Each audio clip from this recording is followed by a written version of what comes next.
Hey everybody, Paul here with Aptitude Outdoors, and today I'm gonna do a quick video on how I turned my regular old kayak into a fishing kayak. If you follow the channel at all, you'll know that I've been getting super into fishing lately. So in this video, I'm gonna cover kind of how my thought process went when I was mounting the rails, using all these third-party parts that I got off of the internet to kind of cobble together a kayak with no experience. I'm not like a fabricator. I have no concept of how to do a lot of this stuff.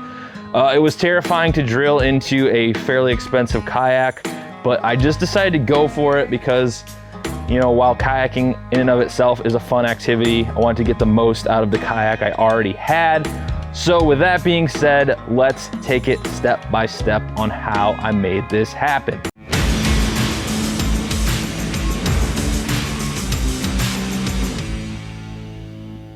All right, so first off, the scariest part of this whole process was drilling these rail mounts into the kayak. These are Scotty, that's the brand. They were pretty affordable, easy to find on Amazon, and they had a ton of different accessories that you could mount stuff to. They're all interchangeable, so I wanted to kind of stick with something simple because I'm not like a master fabricator or anything. So I got these Scotty mounts. They have a rail system, stuff slides in, you screw it down. I'll go over that in a minute. But by and far, this was the most terrifying part of the process. I just literally screwed them right into the kayak itself. You know, it's a little unsettling drilling holes into a kayak you paid a little over $1,000 for. So that was the scariest part of this whole process. But once I kind of committed, it didn't hurt too bad. Just put them in with a regular electric drill, screws directly in, didn't crack or anything. That was my biggest concern. They are sticking out a little under the bottom, but my legs don't touch it or anything. I'd say the first and most important step would be to sit in your kayak and kind of like mock these up to make sure that your paddle isn't gonna hit them or your leg isn't gonna hit them when you're under here with the screws coming through. Yeah, I would make sure that's a huge factor. And you know, I learned that after I installed this, my afterthought was, oh crap, am I gonna be able to paddle once I start sticking stuff all over it?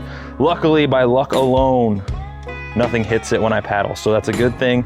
But I have two of these mounted here, one for a fish finder and one for a rod holder and the transducer mount for the fish finder. So let's dive into the accessory stuff next that I got for this kayak. You can get anything for your kayak that you want. Obviously, this is just how mine's set up. I don't really care about brands. I'm not like a huge gearhead or anything. I just want stuff that works. So this works for now. Let's dive into the accessory pieces that I bought for this kayak. All right, so the main thing that I wanted to have on this kayak was a fish finder, because just going out there blind and not knowing where any fish are has been the biggest frustration of the last 3 decades of my life. So I invested in a small fish finder, and honestly, this was the most complicated part of the process because I had to kind of like match the pieces from 2 different brands of things together and buy a bunch of stuff at the hardware store to make it work. But it wasn't that bad. If I can figure it out, you can definitely figure it out. But the cool thing is that the same brand that makes these mounts has a transducer arm that you can literally slide right into this railing. And it's very simple. Once you have the railing installed, everything else is super easy. You just slide it on, get this cable out of the way, you screw it down, screws into place, and then it locks itself in there pretty steady. Let's get it set up right. All right, so it's locked in there pretty good, and then it just has a swivel, so when you're ready to go fishing, you drop it down so it doesn't get damaged while you're, you know, dragging your kayak around or lifting it around. Transducer arm goes on real easy. Then the cable, you know, you can tuck around. All right, so I had to mount this transducer to this transducer arm. And it's basically a bolt through here, which it doesn't come with. You have to figure that out on your own. But essentially, there is a gap, and it's probably hard to see on here, but there's a gap here, and there's a gap here from the actual mount coming off the transducer arm. So I went to the hardware store. I took all this with me, and I found a bolt that would go through all the way, and I found a little wing nut that would make it really easy to take on and off if I needed to, which, you know, I shouldn't, but if I ever did need it, or if I needed to get a different transducer or whatever in the future, different fish finder, it would be really easy to take off. And then I bought some They didn't have plastic washers, but they had silicone washers. And I got, you know, 6 or 8 of them. I don't remember how many exactly. So I made them in between to fill that distance so that it wouldn't, you know, put too much pressure on it when I tightened it down, but it would keep it secure and it would make it easy to kind of tilt if I needed to a little bit once the transducer was in the water. And that was it. I think it cost me about $5 in bolts and washers. These silicone washers are probably the most expensive part, but it was really simple. Nothing complicated. I didn't need to drill anything. It was just as simple as matching up the size of the bolts at the hardware store. So yeah, if I can do it, you can do it. It was very, very simple. And then you just run the cable up to the actual fish finder itself and you're good to go.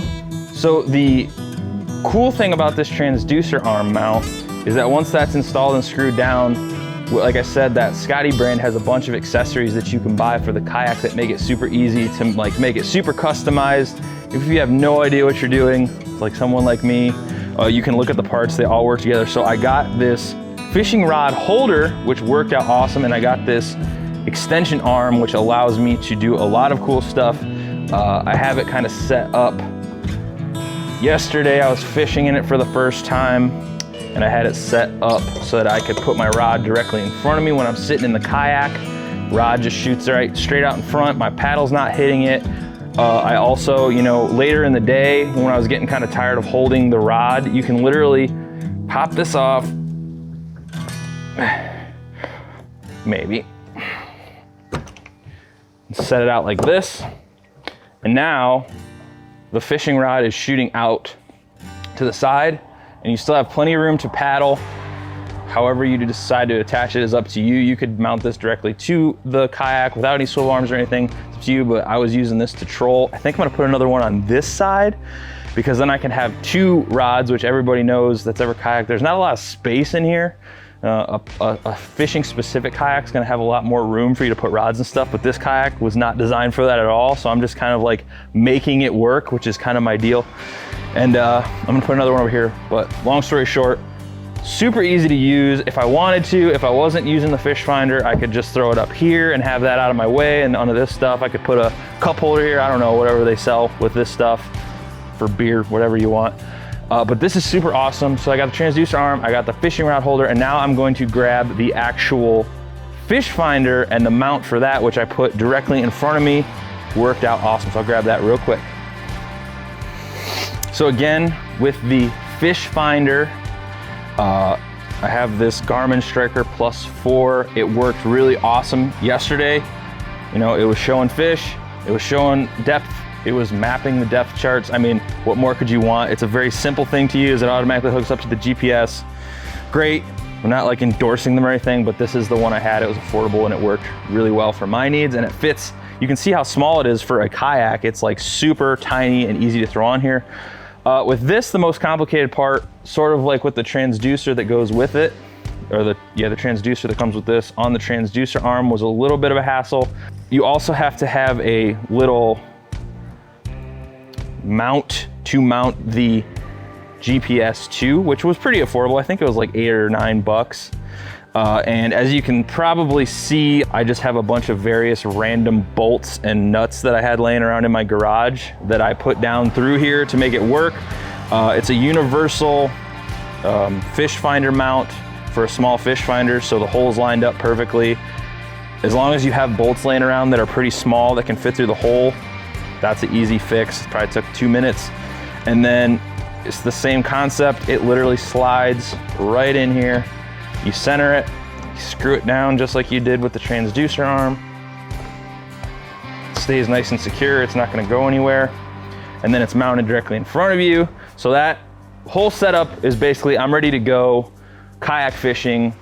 Probably, if you have a small semblance of skills to use a drill and like some screws, pretty much good. I didn't measure, I didn't do anything. I just mounted these directly to it.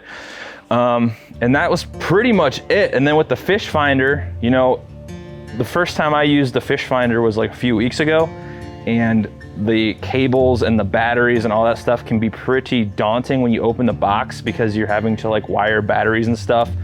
I'm not a mechanic or anything, so I just kind of figured out it's really not that complicated. It looks complicated, but you're essentially plugging the transducer directly into the fish finder. And then there is a cable for the battery, which I'll go over in a second, that you run to the back of the kayak or wherever you can keep the battery relatively dry, and then it works. That's it. It's simple. It reads the fish, shows you where you're at.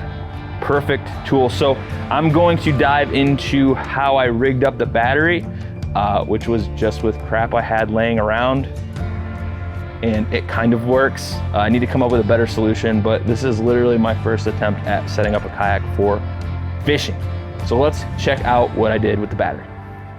Okay, so the third part to this whole thing is the cable that goes from the fish finder to the battery and the battery itself. This is a 12-volt jet ski battery that I had laying around. You can use any 12-volt battery as far as I know. I don't really know a lot about electronics and things of that nature, but this battery works and it's really simple. Got a positive, got a negative on there. It has a positive and a negative wire on here, and it also has a little fuse in there in case you overpower it or something, or probably if it gets wet, it blows the fuse and doesn't blow your fish finder up. So there's a red cable and a black cable that are coming off of this, which will power your fish finder. These other two cables are specific for this fish finder. I guess they can communicate with other fish finders if you hook them up. I don't know, I don't have another one to hook it to. So essentially put this battery in the back of the kayak with the terminals facing outward so they're easy to hook up. You know, I wire in the positive and the negative, and then I ran this cable up the cockpit of the kayak, kind of kept it tucked nice in here. I tucked these cables or these wires directly under the webbing, and every kayak's different, but you should have some webbing somewhere that you can hook this to. Try to get it as centered as possible. When it was all hooked up, ran this over to the Garmin to power it, and then I had my setup. It was very strange. I will grab the next piece to this and show you how I did it. So to keep the battery from sliding around inside of here, which you don't want because A, it'll probably come unplugged, the battery could flip over. You know, if your battery isn't sealed like this one, you can get acid all over your kayak. Don't think you want that. So I spent a good maybe 2 hours just messing around with junk I had in my garage to try and keep it from moving. There's not a great solution. I tried sticky tape, I tried double-sided tape, I tried double-sided Velcro, I tried those 3M strips, and nothing really held up because the kayak has a bow to it on the bottom and the battery is flat. And there's not a specific compartment in this kayak for a battery like there probably is in a fishing kayak, specific fishing kayak. So I found a microphone stand that I had laying around. Everybody's got stuff laying around somewhere. So I took this and I wedged it down in here, and I got it so that it would, you know, stay put, wouldn't move a lot when it's pushed back.